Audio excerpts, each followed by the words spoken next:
ये एक चकला चलाने वाला देखते देखते सरकार चलाने वाला बन जाता है। मरियम भी मेरे साथ थी।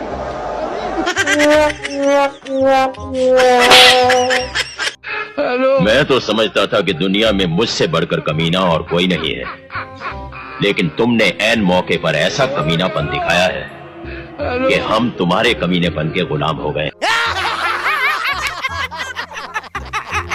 दोस्तों, मिस्र में मुर्दा पड़ा फिरौन उन्हें हर साल अरबों रुपए कमा कर देता है और पाकिस्तान के जिंदा फिरौन हर साल अरबों रुपए का टैक्स खा जाते हैं।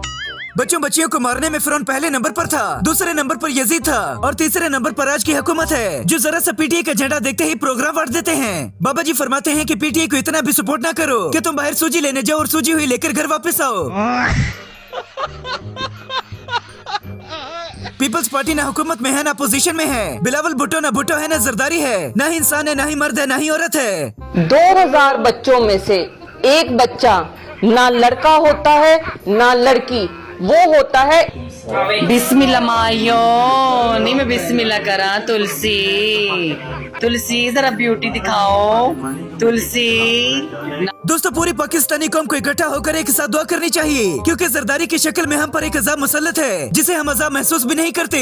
बेटे को उर्दू बोलनी नहीं आती, बाप को उर्दू पढ़नी नहीं आती, मुसल्लत करने वाले को शर्म नहीं आती और सपोर्ट करने वाले को अकल नहीं आती। एक मुल्क का सदर पूरे मुल्क के बाप की हैसियत रखता है, जो सबका सरबराह होता है। हमारे सरबराह का खुद कांजर पंजर धुआं मार चुका है। खड़े खड़े टट्टी निकल जाती है, बैठे बैठे पादा निकल जाता है। अगर किसी दुश्मन को ये सरबराह धमकी देने की कोशिश करेगा तो दुश्मन का तो हादसा निकल जाएगा।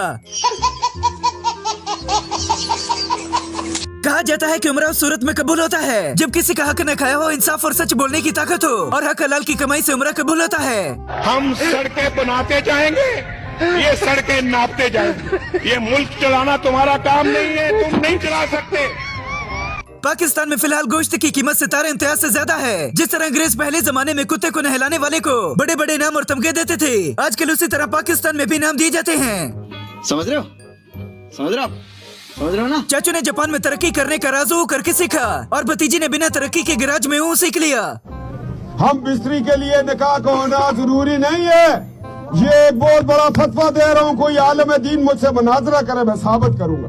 ये क्या बात करता है यार? दोस्तों, पुरानी कहावत है कि रियासत अपनी नाकामी के दौर में इंतहाई पुरतशद्दुद हो जाती है। हमको मारा जाता है, घसीटा जाता है, कूटा जाता है, फिर धरीका जाता है और आखिर में फिर कूटा जाता है और बत्ती गुल कर दी जाती है। नवाज शरीफ गैर मुल्की एयरलाइन की परवाज के जरिए दुबई रवाना। दुबई में एक रोज कयाम करने के बाद लंदन जाएंगे। 29 अक्टूबर को नवाज शरीफ लंदन से अमेरिका चले जाएंगे। मिर्जा मोहम्मद अली इंजीनियर फरमाते हैं कि मुझे मरियम नवाज की ये खूबी बड़ी पसंद है। नवाज की मुझे खूबी पसंद है कि उसकी जो तकरीर है ना, एक एक लफ्ज वो वाकई यानी बड़ी लॉजिक के ऊपर और दलेरी के साथ वो बयान करती है, उनकी खूबी। चलो भाई देखो अब मैं क्या करता हूँ। तुम कभी, मैंने पहले भी कहा था कि गीदड़ की खाल पहन के कोई नवाज शरीफ नहीं बन सकता। तो हाँ इमरान खान सुन लो, मरियम को ठोकने का कोई इंतजाम करो। गाड़ी स्टार्ट कर।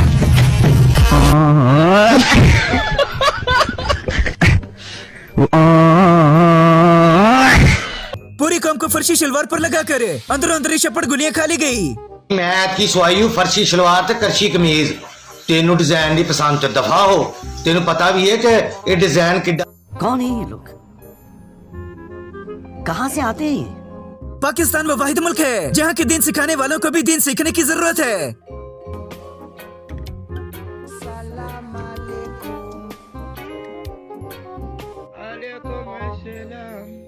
कैसे कैसे लोग रहते हैं यार यहाँ पर। मियाँ साहब तो फ्रॉडी थे ही, उनका गोंगलू बेटा तो उनसे भी 2 हाथ आगे निकला।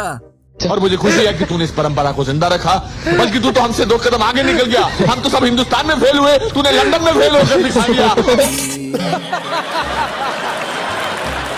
दोस्तों, जब चोरी के पैसों से उम्रा करने जाओ तो वहाँ भी अवाम आराम से खड़ा नहीं होने देती।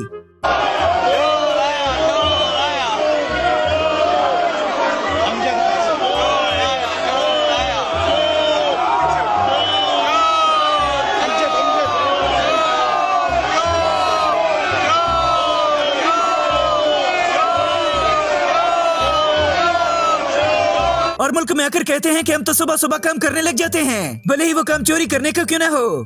खुदा को गवाह बनाकर कहती हूँ, शहबाज शरीफ साहब 6 बजे काम शुरू करते हैं।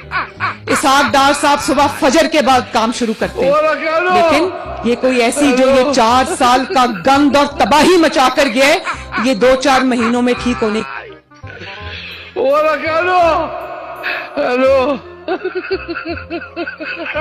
अब इस मौलवी साहब ने 4 बच्चे पैदा करने थे, महंगाई ने वो प्रोग्राम भी बांट दिया।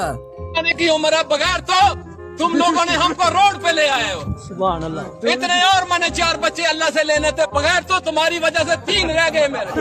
एक ही कर सका मौलवी। माशाअल्लाह। अखे मियाँ जदों आवेगा ते लग पता जावेगा। ये सारा डायलॉग खुद मियाँ ते ही लग गया।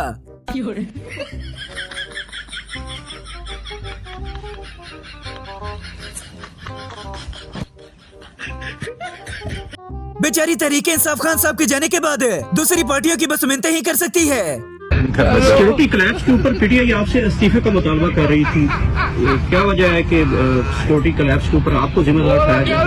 मुझे जी जाए मैं अगर मेरे इस्तीफे से जो है ये मामला हल होता है तो मैं आगे हूँ, मुझे कोई इसमें खान साहब तो रोटी खाते हुए भी लोगों को शऊर देते थे और मियाँ सब शऊर उड़ाने के लिए बिरयानी खिलाते थे। इकबाल कहता है गिरते हैं शहर सवारी मदारी जंगी, वो तिफल क्या करेगा जो घुटनों के पास चले। मैं सारों को शहर सवार बना रहा हूँ यहाँ। हुकूमत सरेआम अपनी करप्शन मानती है, मगर पीटीआई के बशिंदों को उठाया जाता है, गलती मानने वाले को नहीं। कोई आपने अपना एक कारकुन निकाला हो करप्शन की बेस पे, कोई एक आपकी हिस्ट्री में है ऐसी बात? यार करप्शन पे हमारा हक नहीं है, औरों का है। जब एक कल्चर बन चुका है, आपका हक है। बिल्कुल हक है। देखिए जिन्होंने किया, अब ये कल्चर बन गया है। अगर जो नहीं करता वो तो नुकसान कर रहा है अपना। 1000 में से एक आदमी अगर करप्शन नहीं कर, ओ भाई मारो मुझे, मारो मुझे, मारो नहीं, ये मजाक हो रहा है। 1 सेकंड यार, मजाक हो। ये वीडियो थोड़ी जानी पहचानी है। हमला होने से पहले सिक्योरिटी गार्ड खुद को बचाकर छुप गया। नहीं तो दहशतगर्द ने आपको धमकी दी थी? हाँ। उसके बाद आप भागे थे? हाँ, फिर मैं क्या था। मतलब आपको अपनी जान अजीज है, दहशतगर्द को पकड़ना आपका मकसद नहीं है? सारू ने जीत रही है, मरना तो नहीं चाहता मैं। दोस्तों ये बंदा हर जगह बस चीखें ही मारता है और फैसल चौधरी से बेइज्जत होता रहता है। बाकी मानदा जो हजारों तो आज भी आ रहे हैं, रोकते तो आज से भी आपने बीएलए भी नहीं आप रोक रही आप, तो आज भी आ रहे हैं, तो रोके क्यों नहीं जा रहे? आज वो तो 4 साल हो गए, 2022 से 3 साल तो हो गए, तो आपने क्यों आप? दुनिया की वो वाहिद नस्ल पटवारी है जो सिर्फ भौंकती है, काटती नहीं। फिर कहता हूँ आपको गवाह बनाकर और अल्लाह से डर कर कि अगर मैंने अगर रिश्वत देने की ऑफर साबित हो जाए तो मैं हमेशा के लिए सियासत को खैर बात कह दूंगा। फिर वो पाकिस्तान के उलमा कराम सियासत में घुसना चाहते हैं और महक मलिक उलमा कराम के काम करने लगी है।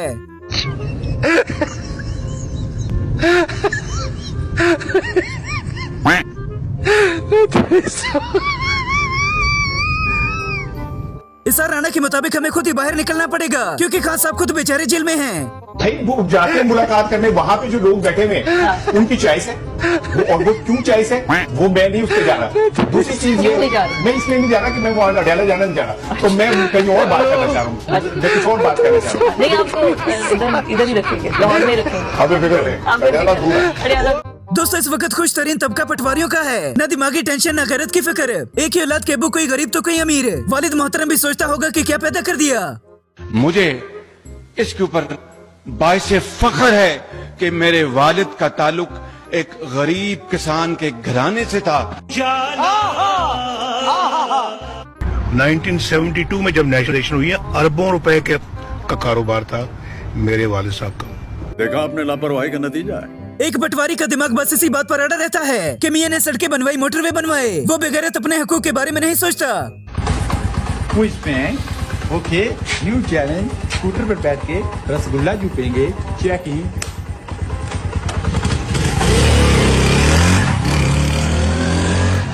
हर इलेक्शन में मियां साहब जोशो खरोश से आते हैं और इलेक्शन हार कर कुत्तों वाली करवा कर ऐसे भाग जाते हैं। जरा मेरे पीछे बोलो, इमरान खान को आवाज जानी चाहिए कि चोरों का जो सरदार है नवाज शरीफ है। नवाज शरीफ चोर है। इस वीडियो में ख्वाजा साहब एक और गरीब की जलेबी खा जाते हैं।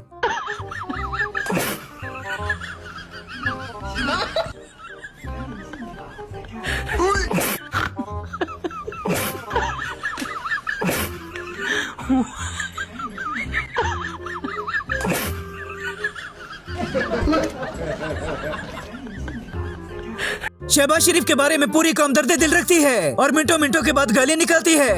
ये क्या कह रहे हैं शहबाज शरीफ साहब कि जी मुझे अपनी जान भी देनी पड़ेगी तो मैं पाकिस्तान बचाऊंगा। आगे कह रहे थे कपड़े बेचने पड़े तो आटा दे दूंगा। आटा भी नहीं मिल रहा, पाकिस्तान भी नहीं बच रहा। देखें, ये तो सबको पता है कि वो इम्तिहान आला दर्जे का साइको और पागल किस्म का इंसान है। ये बड़ी अच्छी बात कही आप।